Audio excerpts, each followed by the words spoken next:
Hey guys, my name is Nora Franch, and welcome to the podcast Grateful Blessed Mess, daily reflections for those in the 12 steps. I am a fellow 12-stepper and certified mindset coach, and I am here to introduce you to the value of mindset coaching in your 12-step journey. So if you feel like you are stuck in the steps, if you're slipping and sliding with your abstinence, mindset coaching may help you as it did me, and you can find me at CatholicMindsetCoaching.com. These episodes are meant to invite you in to consider the truths of 12-step wisdom and to join in the very real struggle of living them in action. I hope that it feels almost like a mini meeting, and I invite you to contribute your own share on the Grateful Blessedness Facebook group to keep the discussion going. My comments are based on my own experience, so feel free to take what you like and leave the rest. But my hope is to encourage you on your own daily 12-step journey. As they say, you cannot stay clean on yesterday's shower. So without further ado, let's begin.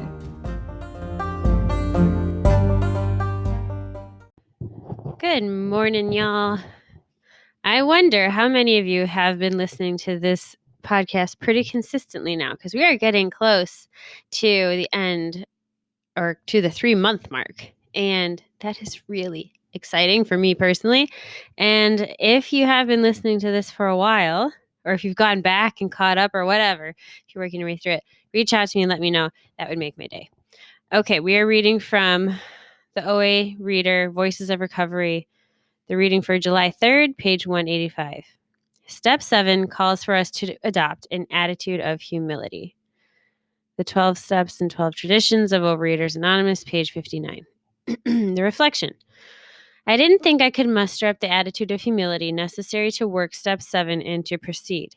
Then I realized that I first practiced humility by admitting powerlessness in step 1, by admitting insanity in step 2, by letting God take control in step 3, by admitting defects in step 4, and then sharing those defects in step 5. So I have been practicing humility. I just hadn't tripped over the word humbly before. Since I have been granted humility all along. This evidence confirms that I will be granted enough to continue the path of the 12 steps. Okay, that confirms my prior statement that humility is a spiritual principle of every step. Boom. I don't remember what episode that was, but I do remember saying it because I think it all the time. But this is the thing. So humility. I'm going to tell you again that the root of the word is humus or hummus, Humus. It's Latin for ground. And it's basically being grounded in your identity and who you are and who you're not. And then we get to have the acceptance around that both are okay, that both are good. That's exactly as it should be. And I know personally speaking that humility is not something that it was like a foreign language to me. First off, I didn't even know who I was. So how could I accept it? And I'm still learning. But this growth of self-awareness, that program starts, that the mindset coaching work I do for myself, increases massively to finally see myself through a clearer lens and to understand, my strengths and my weaknesses and my identity being separate from the things that I do, which, still struggle with. But all of that has helped me to really progress on this road of humility.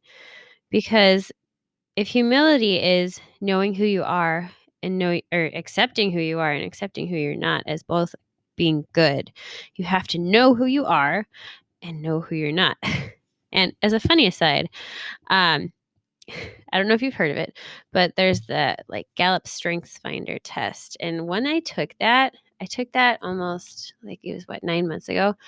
I'm not saying you should go take it. It was fun. It is $50. So, just FYI, but it allowed me to see myself in a light where things that I thought were kind of pathetic or weak about me were actually seen as strengths. They list 34 strengths that people have, and they put it in different orders. And so one of my top ones was empathy. And I had always seen that as something very weak. It made me soft. It made me pathetic. But they listed it as a strength. And I was like, oh, tell me more. There's not something wrong with me. I think that's the attitude I've always approached in life, is that, or I see something that's hard for me, or that I struggle with, or that like just affects me more than I want it to, more than I think it should. I think that means there's something wrong with me. And I think this high level of empathy that I have makes me a good coach. It makes me a good human, but it also makes it very easy for me to be hurt.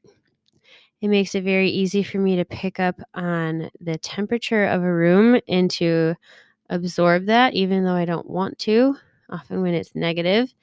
And so if I'm in a toxic environment, I tend to soak that up. And so I'm still working towards refining this quote unquote superpower that I have, because just like how Elsa accidentally caused a ton of damage with her powers, I can cause a lot of damage to myself or others when I absorb their negativity or toxicity, and then I get upset about the fact that I've absorbed it, and then I, take it out on them or myself. So you can see where that goes. Back to humility. So humility would be me accepting, like, yes, I have this quality about myself that I know is very good, but I can also see where it, unrefined is taking me into trouble and causing harm. And so I know that I need to keep an eye on it.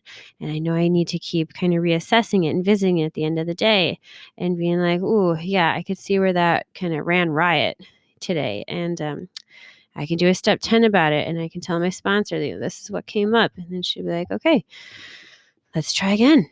I understand. Let's try again.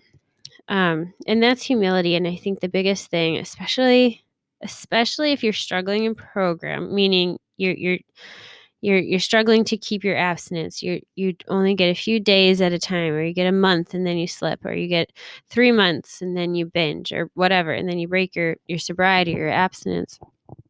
I think it's really key. It is imperative that you ask your higher power to grant you, to increase in you, to help you with this attitude of humility, because that will allow you to accept where you are. I think often we slip and slide and relapse because we're struggling with this rejection of our own struggle, in addition to a rejection of the realities of life. And the rejection of ourselves is that, like, oh no, I can handle this. I can do this fine. Look, I did it totally fine 2 days ago. It didn't bother me. I've done this fine in the past. It wasn't a big deal. I've gone to this place or around these people, and I have been fine before, even though maybe there's a little voice in your head that's saying, maybe don't go. Maybe don't do that. We have a phrase in program in OA, when in doubt, leave it out. Which goes to food, where it's like a yellow item where you're like, I don't know if I really can handle that or should eat that. They just say, then don't.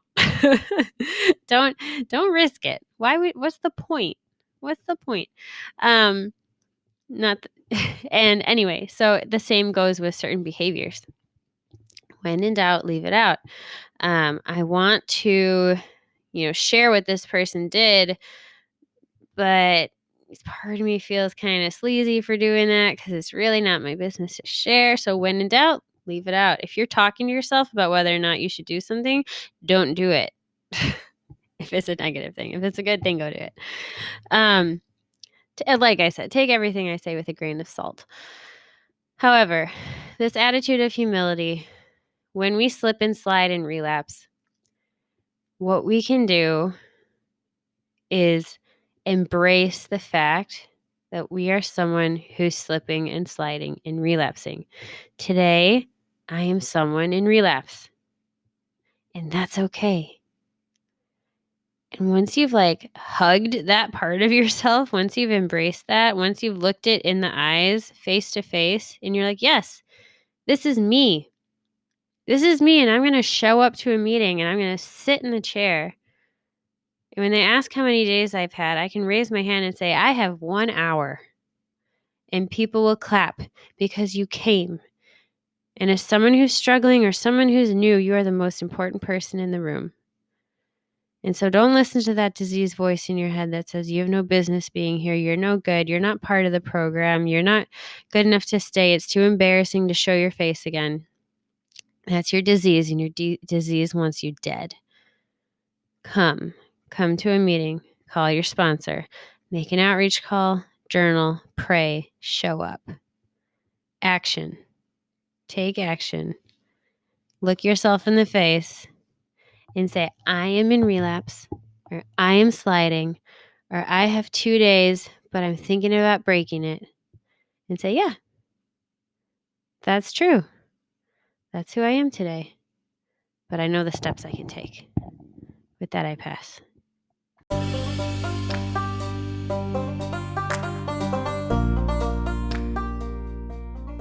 Thank you so much for listening to today's episode.